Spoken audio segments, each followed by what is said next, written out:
Hello, Mike and Elaine. It's May here, May from the Crown and Anchor.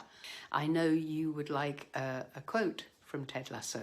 Yeah, I'll do the quote. I know it. I will channel my rage and enthusiasm into ways to help my community.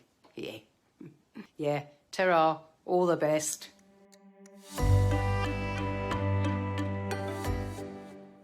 Welcome to Smells Like Potential, the rewatch podcast you didn't know you needed. Beard and Jane are a hot topic amongst the crew. Roy doesn't want to coach the whole team, leaving Ted with questions about the signal. Ted's panic attack costs the team a goal, but Nate saves the game. And we learn who Rebecca's been chatting up as LDN 152 and banter. Ooh, all of that is awesome, but you missed my favorite part. We got a direct shout out from Ted himself. When Roy threatens to call HR, Ted says, "Tell Mr. Puffinstuff hello for me." And that is for people born in the early to mid 70s. That's us. That's you and me right here. Calling us out. And with Annette Badlands welcome just now and quote for our podcast, that's two count 'em shout outs in one episode to Mike and Elaine. Thank you very much. Right? That we're friends with May? I mean, come on. I think so. She texted me when I was in a Starbucks, but more about that later. I want to talk about the Roy Kent effect. Ooh. The pundits seem to have coined this phrase to describe how suddenly the Greyhounds are on this winning streak and they've turned everything around. They really do have two aces. They're passing, they're a team, and they're scoring. I see this as is leadership development, right? We see a former player come into his own as a coach, knowing how to connect with his players and lift them up in a ways that other coaches previously have not been able to do. They already respect him because he was their former captain, and here he is lifting them up, be successful. Except there's one striking gap. He's insisting to coach all the players except Jamie, and Jamie calls him out for it, says, "You got to coach me." And he's like, "Nope, no, I don't." He refuses to. Ted has to force the issue. He says, "You get paid to coach the whole team." No, just take 4% off my paycheck. It's a brilliant exchange. Ted kind of leaves it there, but then he circles back to it later. And they finally come together, Jamie and Ted, the united front, asking Roy, "Why won't you coach him?" Roy finally says this to Ted directly. "You messed him up. You made him a team player. You made him average." He suggests that he embrace his inner, I don't know, shall we say a-hole? Is that a clean way of saying it? To go back to the selfish player he was. And he says, "Oh, so I should be like that all the time?" He goes, No, just sometimes. We'll give you a signal." And that's where Ted jumps in. Ted wants to know, how is Jamie supposed to know sometimes? He has these little throwaway lines. He's standing next to Jamie and he's like, well, I'm actually curious about that too. So he's trying to develop his own skill set as a leader and a coach from a former player. Yeah. When Roy says, "You'll know it when you see it," Ted was like, "Any specifics we need to look out for?" But that's also leadership development, right? That's Ted being vulnerable. That's Ted sort of letting someone else step up as a leader. He's the head coach. He does actually tell the assistant coaches what to do. But in this moment, he recognizes the expertise that Roy has, and he gives him a moment to shine and coach Jamie. So it's just a neat moment for both of them, really. But clearly, it's the Roy Kent effect. Towards the end, Rebecca walks into the locker room and says, "You can tell that the Roy Kent effect is paying off." And he says, "No, that was all Nate." So he actually, as a leader, is demonstrating humility himself, which is nice to see in leadership development. And giving credit where credit is due. Yeah, absolutely. We have some new faces in this episode. One is a lot more than a face. Thank you very much. Hunky Luca and his missing clothing. In the kitchen, wearing a smile. We also have Deborah Welton, Rebecca's mom, and she's played by Dame Harriet Walter. Well, you might recognize her from 1995's Sense and Sensibility as Fanny Dashwood, or in The Crown as Clemmy Churchill, or in Killing Eve as Dasha. She's had an amazing career. Well, you left out the most important one. She was in Star Wars The Force Awakens as Dr. Colonia, of course. She's the one that provides medical treatment to Chewbacca. She's legendary. And of course, we get to meet Laughing Liam. So that joke has paid off. Did you see the poor woman at the desk that has to sit across from him? She shriveled when he was laughing. She was like, oh, the reaction was brilliant. She was gripping that cup of coffee or cup of tea for her Yeah. dear life. What I thought was really delightful at the beginning of this episode is you can see that Ted is connected with everyone on staff. He knows everybody's names. He follows them on Instagram. He has personal anecdotes for them. He's a relational leader. He is a relational leader. We start to see a pattern to his panic attacks. So all of the panic attacks seem to rotate around family issues. He left his family to take a job. He's getting a divorce. We see a panic attack. He gets a phone call about Henry forgetting his lunch. And now he has a panic attack. They've been telling us in stages what is affecting Ted. Is he ready to get help for that, though? Yeah. And I think until this episode, he was not. And it was a dramatic moment and a little startling for Dr. Sharon. He finally admits that he needs help. But I love the exchange. She said, Ted, are you okay? In that moment, others would say, no, I'm not okay, or sure, I'm fine, and dismiss it. His reaction mirrors the beginning of the episode, and he says, I'd like to book an appointment. Because at the beginning, she says, when you're ready to talk, let's schedule an appointment. It's a nice bookend to the episode.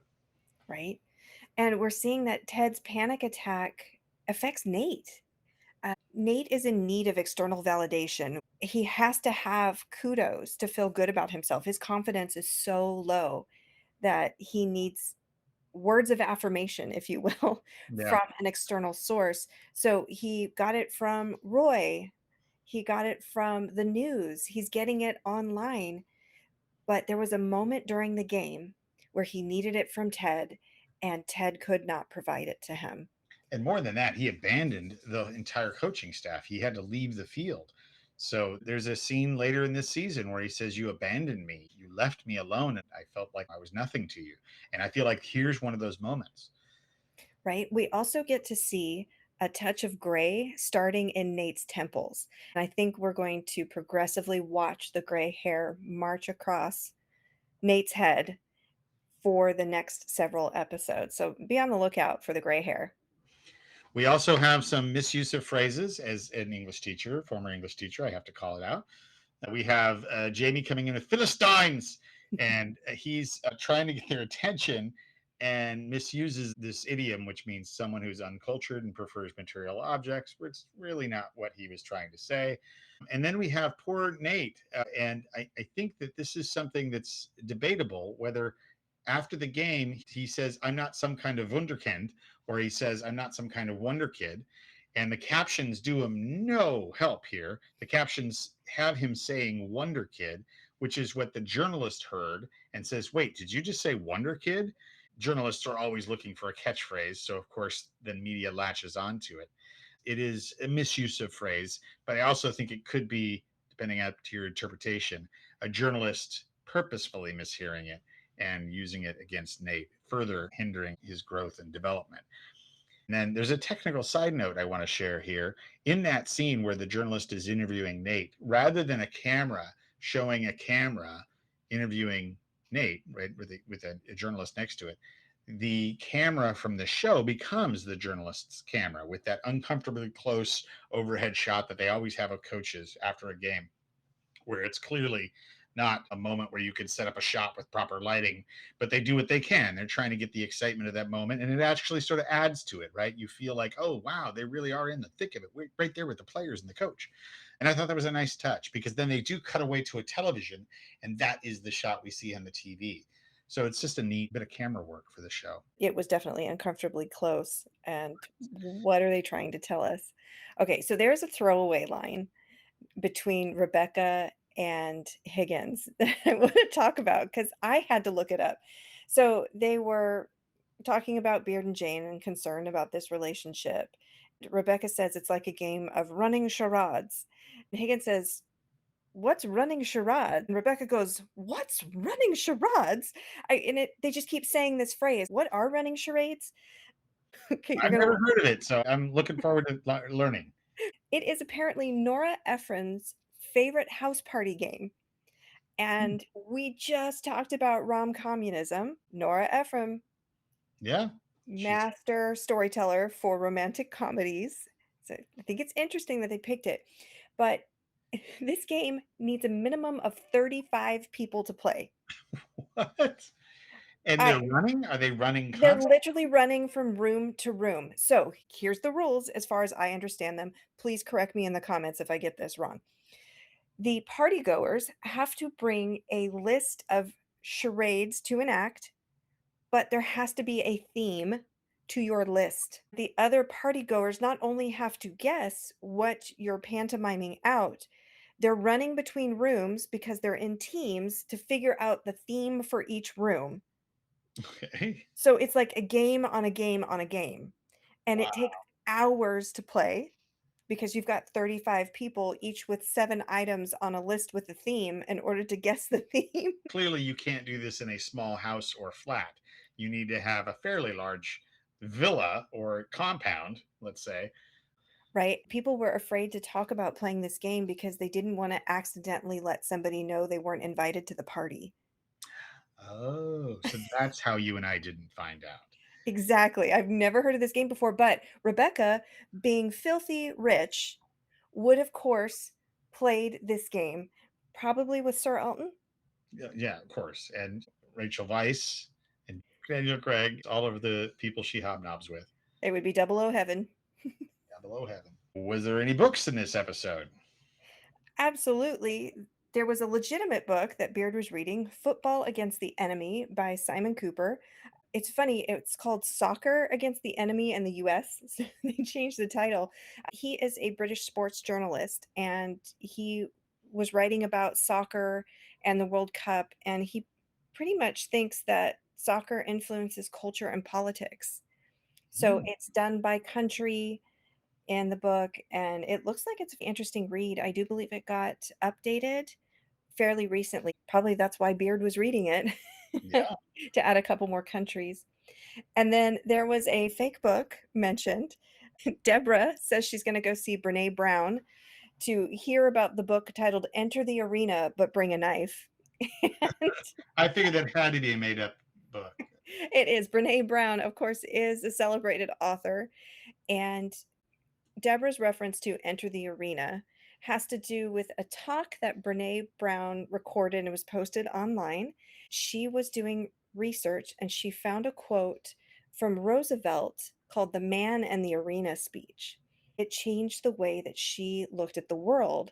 So the end of the Man and the Arena speech has a phrase called daring greatly. And so that's the name of one of Brene Brown's books is Daring Greatly. But that long involved story to say they were doing a play on Brene Brown because Deborah is on a journey for personal growth. And thank you for coming to my TED Talk, Exactly. which has a reference in this episode. He says, I just doing a whole lot of TED Listen. Thanks for tuning in, and we'll catch you tomorrow for our reaction to season 2, episode 7, Headspace. And our outro quote today, boy, I love meeting people's moms. It's like reading an instruction manual as to why they're nuts.